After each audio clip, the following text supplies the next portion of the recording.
नमस्कार, सुबह के 10 बज रहे हैं। आप देख रहे हैं आज सुबह आपके साथ मैं हूं अर्पिता और शुरुआत इस वक्त देश के कई शहरों में हो रहे इनकम टैक्स की ताबड़तोड़ छापेमारी से करते हैं। दिल्ली, गाजियाबाद, गुरुग्राम, लखनऊ और गुजरात में राजनीतिक चंदे को लेकर एंट्री ऑपरेटर्स पर छापेमारी की जा रही है। कुछ कॉर्पोरेट कंपनियां भी इनकम टैक्स के रडार पर हैं, जिन्होंने एंट्री ऑपरेटर्स के जरिए राजनीतिक दलों को चंदे दिए। छापेमारी के तहत कई छोटे छोटे राजनीतिक दल भी निशाने पर हैं। दूसरी तरफ छत्तीसगढ़ की राजधानी रायपुर में शराब और दूसरे कारोबारियों पर भी इनकम टैक्स की छापेमारी चल रही है।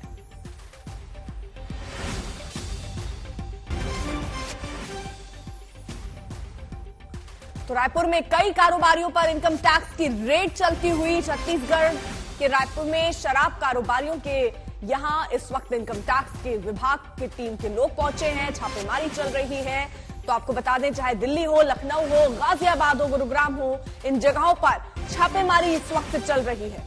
कुछ कॉर्पोरेट कंपनियां भी इनकम टैक्स के रडार पर हैं, जिन्होंने एंट्री ऑपरेटर्स के जरिए राजनीतिक दलों को चंदे दिए हैं। किन किन लोगों ने राजनीतिक दलों को चंदे दिए, अब जांच इस दिशा में भी आगे बढ़ रही है।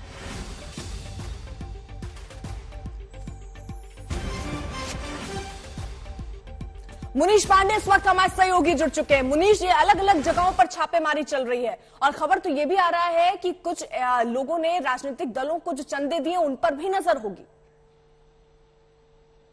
जी बिल्कुल, देखिए, जो ताजा जानकारी निकलकर सामने आ रही है उसके मुताबिक लगभग 7 राज्यों में अलग अलग ठिकानों पर छापेमारी चल रही है। इस छापेमारी में ज्यादातर जो एंट्री ऑपरेटर्स होते हैं, और आम भाषा में कहें तो ये छोटी छोटी कंपनियां होती हैं, जहां पर लोग अपना कैश पैसा लेकर आते हैं और उसके बदले में उन्हें चेक बनाकर, यानी कि काले धन को सफेद धन, यानी कि ब्लैक मनी को व्हाइट मनी बनाया जाता है। यहाँ पर उन कंपनियों पर छापेमारी चल रही है, एंट्री ऑपरेटर्स पर छापेमारी चल रही है। इसके अलावा कुछ हवाला ऑपरेटर्स हैं, उनके यहाँ पर भी छापेमारी चल रही है। दरअसल इस मामले में पूरा इलेक्शन कमीशन ने एक रिपोर्ट दी थी और इलेक्शन कमीशन ने रिपोर्ट दिया था कि कुछ जो राजनीतिक दल हैं उनको गलत तरीके से चंदा दिया जा रहा है, उसमें ब्लैक मनी का इस्तेमाल किया जा रहा है, जिसमें कि बहुत सारे एंट्री ऑपरेटर्स हैं वो शामिल है, हवाला ऑपरेटर्स हैं वो शामिल है। जिसके बाद में इनकम टैक्स ने उस रिपोर्ट का अध्ययन किया और अध्ययन करने के बाद में आज तकरीबन 7 राज्यों में अलग अलग ठिकानों पर, हम कह सकते हैं कि लगभग 50 से ज्यादा ठिकाने हैं, जहां पर जो इनकम टैक्स की अलग अलग टीमें हैं वो छापेमारी कर रही हैं। इसमें कुछ कॉर्पोरेट कंपनियां हैं वो भी रडार पर हैं, उसके अलावा कुछ राजनीतिक दल हैं वो भी जांच के घेरे में है। तो कुल मिलाकर ये कह सकते हैं कि एक बड़ी कार्रवाई इनकम टैक्स इस वक्त कर रही है। मुनीश, आप जरा जल्दी से एक बात बताइए कि किन किन शहरों में छापेमारी चल रही है। आरोप जो लग रहे हैं कि कुछ राजनीतिक दलों को चंदे दिए गए, क्या ये भी जानकारी मिल रही है वो कौन कौन से राजनीतिक दल थे? जी देखिए, इसको लेकर हमने जो आयकर विभाग के अधिकारी हैं उनसे बात करने की कोशिश की। उन्होंने कहा कि इसका खुलासा तभी होगा जब एक बार जो छापेमारी की कार्रवाई है वो पूरी हो जाए। ये प्रोसीजरल होता है। तो पुराने मामलों में भी हमने देखा है कि जब तक छापेमारी चलती रहती है तब तक इनकम टैक्स के अधिकारी ज्यादा कुछ जानकारी देते नहीं है, लेकिन ये जानकारी जरूर आ रही है कुछ राजनीतिक दल जो हैं वो इसमें इनकम टैक्स के रडार पर हैं। इसके अलावा जो शहरों की आप बात करी थी, देखिए यूपी में अगर बात करें तो गाजियाबाद, नोएडा, लखनऊ, इन जगहों पर छापेमारी चल रही है। दिल्ली के अलग अलग ठिकानों पर छापेमारी चल रही है। गुजरात के कई शहर हैं वहां पर छापेमारी चल रही है।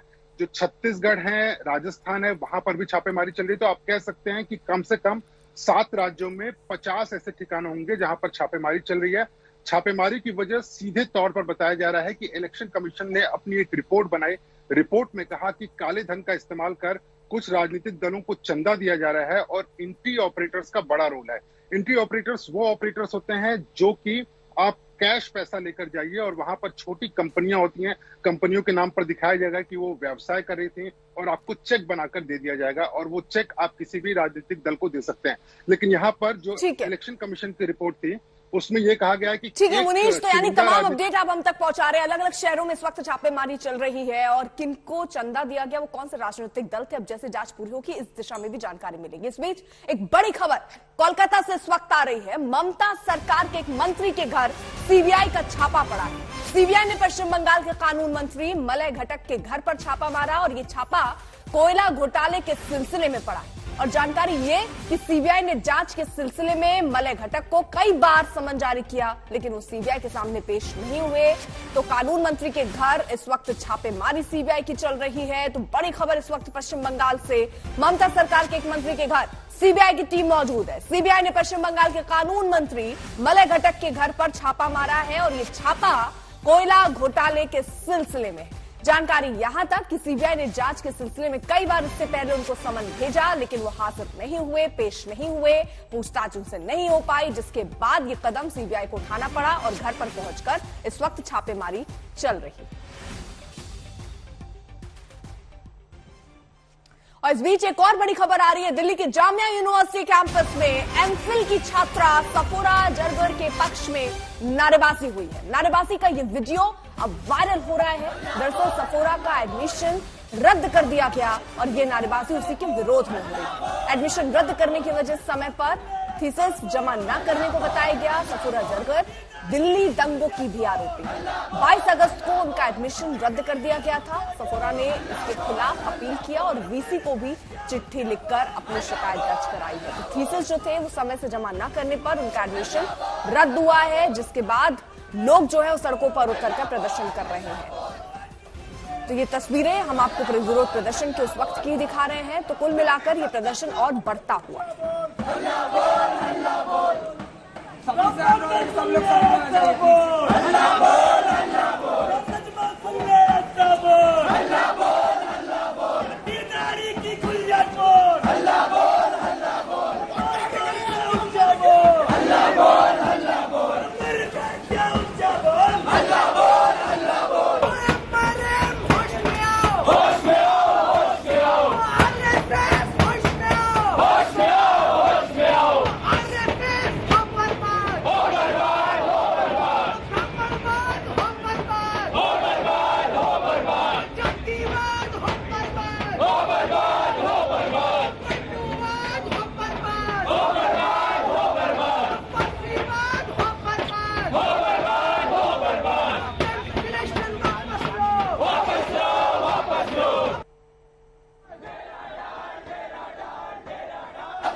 हिमांशु हमारे साथ हमारे सहयोगी इस वक्त जुड़ चुके हैं। हिमांशु, जरा ये पूरा विवाद विस्तार से समझाइए।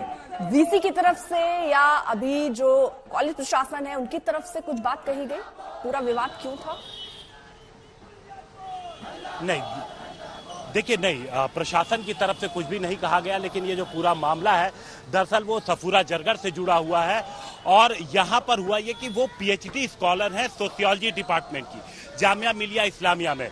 इस वक्त हम लोग जहाँ पे मौजूद हैं, यहीं से मंगलवार को पहले से ही ये जो प्रोटेस्ट है वो प्रस्तावित था, क्योंकि 22 अगस्त को इनका जो एडमिशन था वो प्रशासन ने रद्द किया, ये कहते हुए कि जो तय वक्त था उस तय वक्त में जो थीसिस सबमिट करनी थी वो थीसिस सबमिट नहीं हुई। और उसके बाद एक्सटेंशन जो दिया गया उस एक्सटेंशन में भी थीसिस सबमिट नहीं हुई। और इसके अलावा ये भी कहा गया कि और एक्सटेंशन की मांग नहीं की गई थी। इसी के विरोध में जब 22 अगस्त को जब ये एडमिशन कैंसिल कर दिया गया, तो उसके बाद जो तमाम छात्र हैं, खासतौर से जो लेफ्ट विंग से जुड़े छात्र हैं, एनएसयूआई के जो छात्र हैं, वो यहाँ पर पहुंचे और उन्होंने नारेबाजी की। ये जो पूरा प्रोग्राम है ये 3 बजे के आसपास ये ऑर्गेनाइज किया गया था, जिसमें जो अलग अलग छात्र संगठन के छात्र हैं उन्होंने हिस्सा लिया था और नारेबाजी की गई।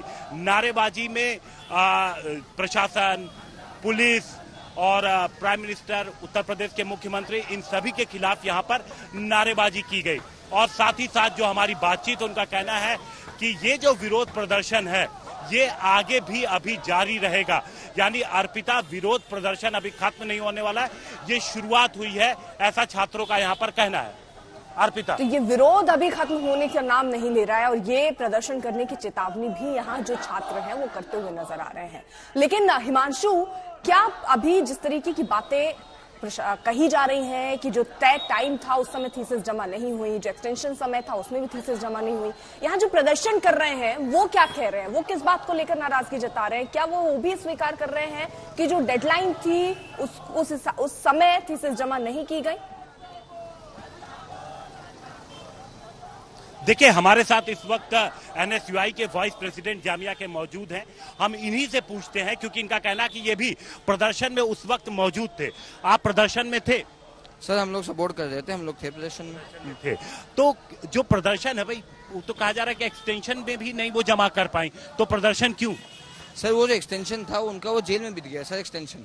उसके बाद उन्हें और एक एक्सटेंशन देना था, जो एक्सटेंशन जामिया प्रशासन ने उन्हें नहीं दिया। लेकिन मांगा भी तो नहीं गया एक्सटेंशन। नहीं सर, बकायदा मांगा गया है, उसके सारे प्रमाण है। इन्होंने डिपार्टमेंट लगातार मांगा है, इन्होंने चिट्ठी लिखी, रजिस्ट्रार को बार बार चिट्ठी लिखी, इन्होंने डिपार्टमेंट के अपने सुपरवाइजर को बार बार चिट्ठी लिखी, इन्होंने एचओडी को बार बार चिट्ठी लिखी, चिट्ठी लिखाए गए हैं, ईमेल्स भी दिए गए हैं, ताकि हमें उनको एक्सटेंशन मिले। ये प्रदर्शन अभी जारी रहेंगे?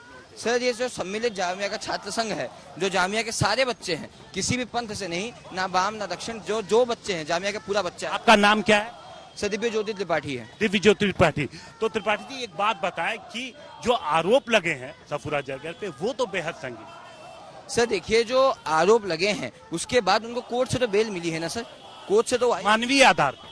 हाँ सर, मानवीय आधार पे, पर उन्हें तो मिली है ना सर। वो आके अभी तो वो कोई कोर्ट के हिसाब से कोई गुनहगार तो है नहीं। अगर तो गुनहगार नहीं है, वो आई है अपना छात्र अपना स्टडी कंप्लीट करने, वो इसमें किसी और उद्देश्य से नहीं आई। वो बार बार अपने एमफिल ही सबमिट करने आई हैं और उनको वो करने नहीं दिया जा रहा, उनके साथ पक्षपात हो रहा है। इसीलिए जामिया का पूरा छात्र इकट्ठा कर। आप बताइए कि अगर ये विरोध उनके एडमिशन को लेकर जामिया प्रशासन के था, तो इसमें प्रधानमंत्री या उत्तर प्रदेश के मुख्यमंत्री, इन सब के खिलाफ नारे की क्या वजह? सर देखिए, उनके साथ जो पक्षपात हो रहा है, उनका जो कैंसिल किया गया एडमिशन, किस बिना पे कैंसिल किया गया कि आपका जो संतोषजनक, आपका प्रोग्रेस संतोषजनक नहीं था। जब जामिया दो एग्जाम्पलरी एक्सेलेंस का आपको ईमेल भेजती है ग्राउंडवर्क के तौर पर, उसके बाद ये आपको कहा जाता है। और बड़ी खबर आ रही है पटना और सिवान से। पटना में डबल मर्डर और सिवान में पुलिसकर्मी की हत्या हुई है। पेट्रोलिंग पर निकली पुलिस टीम पर हमला हुआ, जिसमें एक पुलिसकर्मी की मौत हुई। पटना में वर्चस्व की लड़ाई 2 लोगों की मौत की वजह बनी है। पटना सिटी इलाके में बाईपास के पास ये लड़ाई हुई, जिसमें 2 लोगों की मौत की खबर। कई राउंड फायरिंग हुई। जमीन खरीद फरोख्त को भी लेकर यहां पर एंगल सामने आया कि वजह कुछ ये भी हो सकती है। अभी फिलहाल जांच का विषय है, लेकिन वर्चस्व की लड़ाई में बताया जा रहा है 2 लोगों की हत्या हुई है। तो बड़ी खबर इस वक्त हम आपको बता रहे हैं, पटना सिटी बाईपास के पास ये फायरिंग की खबर। पटना में डबल मर्डर हुआ, सिवान में पुलिसकर्मी की हत्या हुई। पेट्रोलिंग पर निकली पुलिस टीम पर हमला हुआ, एक पुलिसकर्मी की मौत हुई है। पटना में वर्चस्व की लड़ाई भी दूसरी तरफ देखने को मिली, 2 लोगों की मौत हुई। पटना सिटी इलाके में बाईपास के पास ये लड़ाई हुई, 2 लोगों की मौत हुई है। कई राउंड की वहां पर फायरिंग की आवाज भी लोगों ने सुनी। जमीन खरीद फरोख्त का भी एंगल इसमें सामने आ रहा है।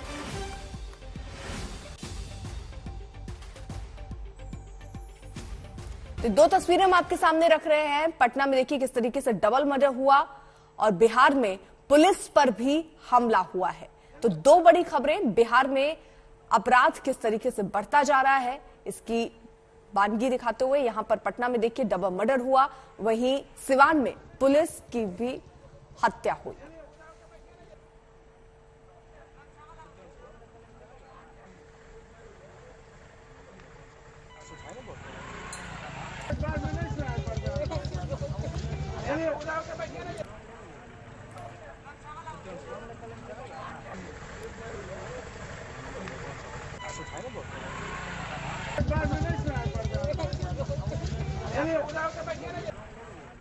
उधर देश में सियासत का आज बड़ा दिन है। एक तरफ राहुल गांधी जहां कन्याकुमारी से आज शाम भारत जोड़ो यात्रा की शुरुआत करने वाले हैं, तो वहीं नीतीश कुमार दिल्ली में लगातार विपक्ष जोड़ो मुहिम को आगे बढ़ा रहे हैं। और तीसरी तरफ दिल्ली के मुख्यमंत्री अरविंद केजरीवाल हरियाणा के हिसार से मेक इंडिया नंबर 1 कैंपेन की शुरुआत करने वाले हैं। तो ये तीनों नेता कुछ न कुछ जोड़ने में जुटे हैं। राहुल गांधी कांग्रेस से दूर हुए वोटरों को जोड़ने की कोशिश कर रहे हैं, नीतीश कुमार विपक्ष को जोड़कर 2024 में बीजेपी को चुनौती देने में जुटे हैं। तो वहीं अरविंद केजरीवाल लगातार अपनी पार्टी का विस्तार करने में जुटे हैं। भारत की सिलिकॉन सिटी यानी कि बेंगलुरु का दम निकल गया है। बारिश से बेंगलुरु पानी पानी हो गया है। न सिर्फ बेंगलुरु, कर्नाटक, दक्षिण भारत के बाकी जिलों का भी यही हाल है। बेंगलुरु, हुबली, गंडक और केरल के मुन्नार में बारिश आफत बनकर आई है। शहरों में जो हालात हैं वो और बदतर होते जा रहे हैं। गांवों के हाल भी वैसे ही हैं, फसलें बर्बाद हो चुकी हैं, किसान परेशान हैं। लेकिन सबसे ज्यादा आफत बेंगलुरु में, बारिश ने इस शहर पर कहर ढाया है।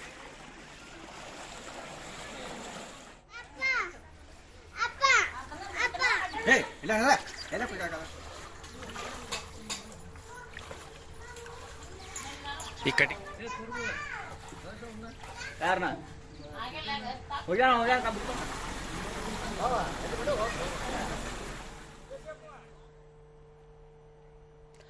अलग अलग जगहों पर त्राहिमाम करते लोग नजर आ रहे हैं। सीएम का इस पूरे मामले पर क्या कहना, आपको सुनवाते हैं। तो आपको बता दें, बारिश और जलभराव पर कर्नाटक के सीएम का बयान सामने आया है। उन्होंने कहा कि बारिश से बेंगलुरु की सभी 164 झीलें फुल हैं, जिसकी वजह से हालात खराब हो रहे हैं। इतनी बारिश के लिए व्यवस्थाएं तैयार नहीं थी, यानी वो कह रहे हैं कि उम्मीद से ज्यादा बारिश हुई है, नदियां ज्यादा उफान पर हैं, इतनी तैयारियां नहीं हुई थी। जो व्यवस्थाएं हुई थी वो इस लिहाज से कम हो रही हैं क्योंकि हालात यहां बद से बदतर है। तो बेंगलुरु में कभी इतनी बारिश नहीं हुई है। सीएम की तरफ से कहा गया कि पहले हमने कभी ऐसी स्थिति नहीं देखी, लेकिन इस बार हालात कुछ ऐसे बने हैं। रिकॉर्ड बारिश होने की वजह से नदियां उफान पर हैं, निचले इलाकों में भी लोग त्राहिमाम कर रहे हैं। रिकॉर्ड तोड़ बारिश से आफत बनती हुई जलभराव पर कर्नाटक सीएम का इन हालातों के बीच ये बयान सामने आया, जिसमें वो कह रहे हैं 164 झीलें जो हैं वो फुल है और नदियां उफान पर हैं। इतनी बारिश कभी नहीं हुई, इतनी व्यवस्थाएं भी नहीं थी कि हालात कुछ ऐसे बन पाएंगे।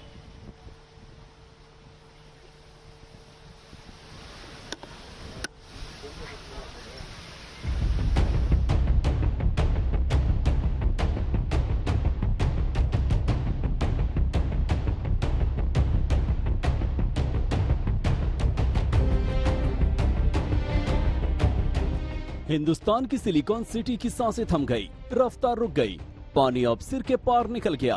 इतनी बारिश कि झीलें ओवरफ्लो हो गई। तालाब पोखर लबालब हो गए।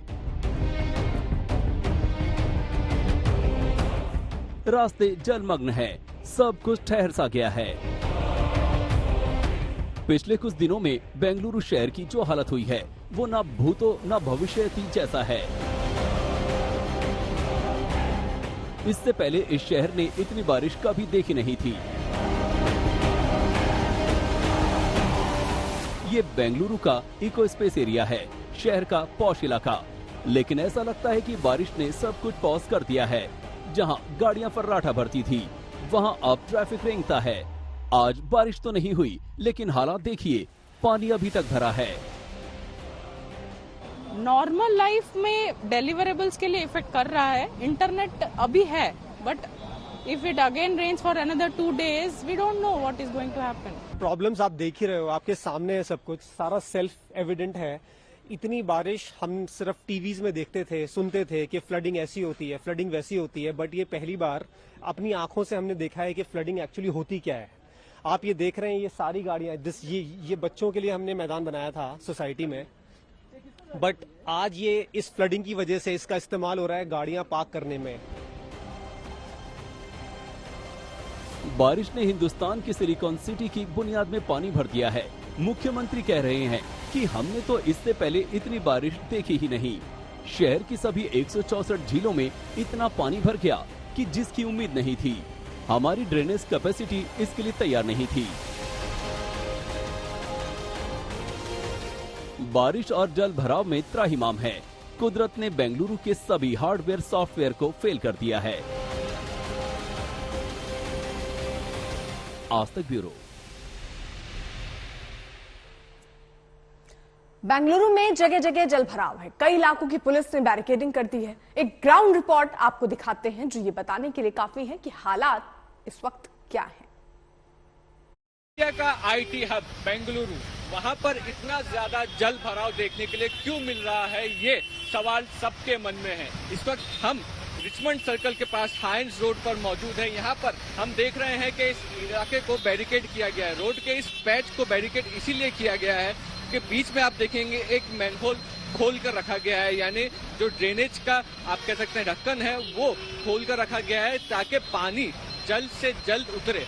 उसके बावजूद भारी बारिश नहीं है, कई घंटों से बारिश नहीं हुई है, लेकिन फिर भी पानी आप देख पाएंगे कि सड़क के कुछ हिस्से में अब भी देखने के लिए मिल रहा है। और क्योंकि इस मैनहोल को खोल कर रखा गया है, इस यहाँ से ट्रैफिक नहीं गुजर सकती है, तो इसलिए ट्रैफिक के लिए जाने के लिए जो रास्ता है वो भी कम हो रहा है। बेंगलोर में हम जानते हैं कि बहुत ज्यादा ट्रैफिक होता है, सुबह से ही यहाँ पर व्हीकुलर मूवमेंट जो है वो काफी ज्यादा देखने के लिए मिल रहा है। 3 से 4 दिनों तक लोग अपने घरों पर थे क्योंकि पानी जगह जगह भरा हुआ था। उसके बाद आज काम पर निकल रहे हैं, लेकिन अभी भी आप ये जल भराव की स्थिति देखेंगे कि बारिश नहीं है, फिर भी ड्रेनेज नहीं हो पाना, ये एक तरह से आप कह सकते हैं कि सबसे बड़ा बेसिक क्वेश्चन अर्बन प्लानिंग के लिए है कि आखिरकार जो ड्रेनेज सिस्टम है वो खोलने के बावजूद भी इस इलाके में जिस तरह का जल भराव देखने के लिए मिल रहा है वो क्यों, ये एक बहुत बड़ा सवाल है। और इसी के लिए आप कह सकते हैं कि इसके अलावा रोड पर जो पॉटहोल्स हैं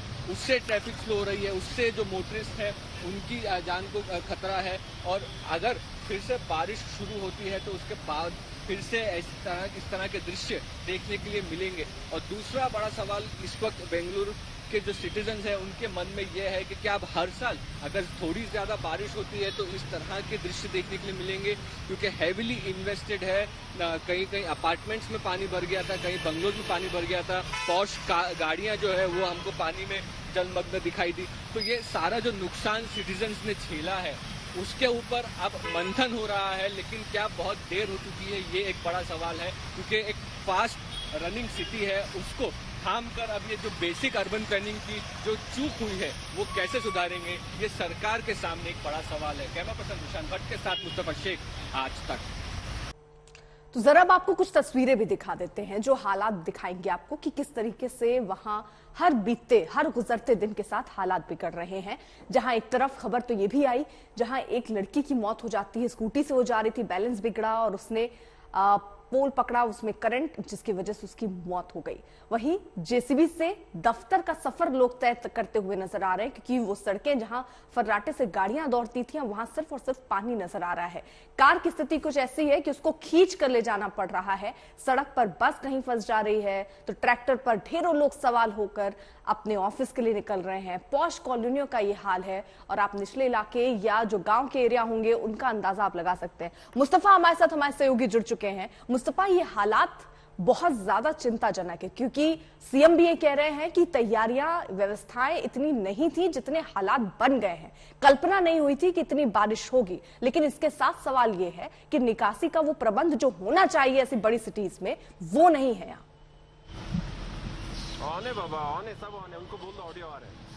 जी बिल्कुल, एक ये बड़ी समस्या दिखती हुई नजर आई है। फिलहाल तो आपको जो लाइव दृश्य है वो दिखा दे। इको स्पेस जो जगह है बेलंदूर बेंगलोर में, यहाँ ये आईटी पार्क के इलाके है। यहाँ पर ही आप कह सकते हैं कि पिछले दिनों में भारी जल जमाव के जो दृश्य है वो सामने आए हुए थे। अभी बारिश रुकने से आप कह सकते हैं कि यहाँ के लोगों को जो असुविधा हुई थी वो दूर हो चुकी है, लेकिन अभी भी कई ऐसे इलाके हैं जहाँ से पानी ड्रेन आउट नहीं हुआ है। मैनहोल्स खोले जा रहे हैं, ड्रेनेज पंप शुरू किए जा रहे हैं, बट बारिश रुकने के कई घंटों बाद तक भी जल भराव जो है वो कम नहीं होता। और यही बेंगलोर की जो मेन प्रॉब्लम है वो दिखाई दे रही है कि कहीं ना कहीं जिस तरीके से जो निर्माण किए गए हैं वो उन जगहों पर किए गए हैं जहां पर ड्रेनेज की प्रोसेस होती है और उससे वो जगह चौक हो चुकी है और बारिश होने से ठीक है। तो ये हालात आप दिखा रहे हैं, हालात क्या बने हुए हैं आप नजर रखिए, पल पल की अपडेट आपसे लेते रहेंगे। वहीं कर्नाटक में मूसलाधार बारिश से कोहराम मचा हुआ है। बेंगलुरु में आफत है, लेकिन कर्नाटक के दूसरे शहर भी इससे छूते नहीं है। बेलगावी से आई है रेस्क्यू ऑपरेशन की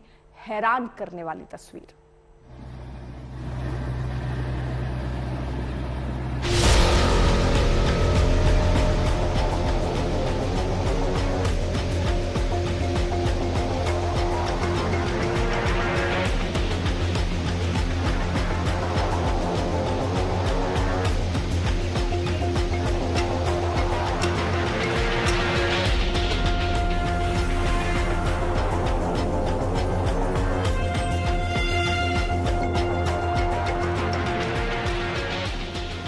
हैरान परेशान कर देने वाली ये तस्वीर कर्नाटक के बेलगावी की है।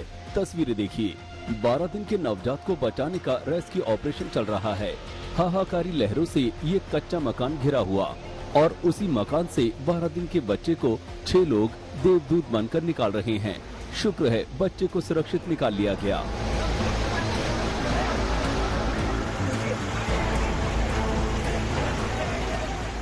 मूसलाधार बारिश से बेलगावी के इस गांव पर बाढ़ की मार पड़ी है पानी की लहरों का जोर देखिए, सारा बहाव इस कच्चे मकान की तरफ है। ऐसे में यहाँ रहने वाले कई लोग जान बचाने के लिए छप्पर पर पहुँच गए। रेस्क्यू ऑपरेशन की ये तस्वीर एक परिवार की है। महिला, पुरुष और लड़की को लोगों ने छप्पर से बारी बारी से उतारकर उनकी जान बचाई।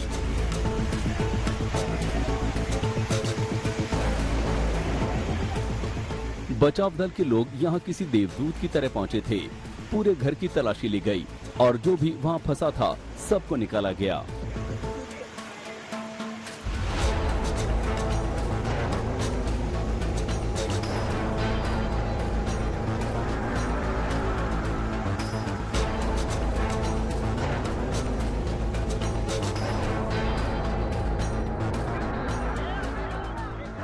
इस तस्वीर को देखिए, रामनगर जिले की ये तस्वीर है। नदी में तेज बहाव से नदी पर बने पुल का एक हिस्सा ध्वस्त हुआ तो पुल से गुजर रहे एक बाइक सवार की जान आफत में फंस गई। इस तस्वीर में बाइकर की जान बचाते कुछ लोग नजर आ रहे हैं।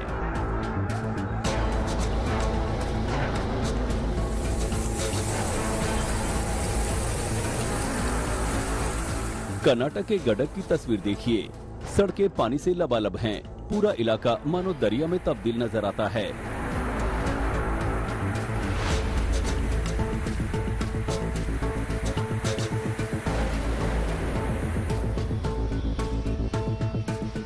कर्नाटक की राजधानी बेंगलुरु पर लगातार तीसरी रात आफत बरसी है। ये रात की तस्वीरें हैं। देखिए किस कदर झमाझम बारिश हो रही है।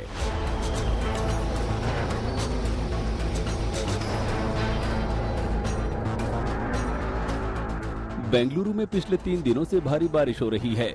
बारिश की वजह से हुए जल भराव में स्कूटी पार कराने के दौरान कल यहां एक लड़की की करंट से जान चली गई।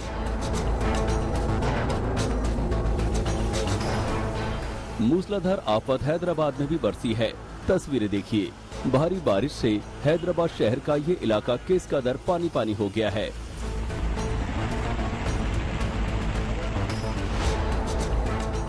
बेंगलुरु में आज भी बारिश की आशंका जताई गई है। यहाँ प्राइमरी स्कूल, हाई स्कूल को बंद रखा गया है।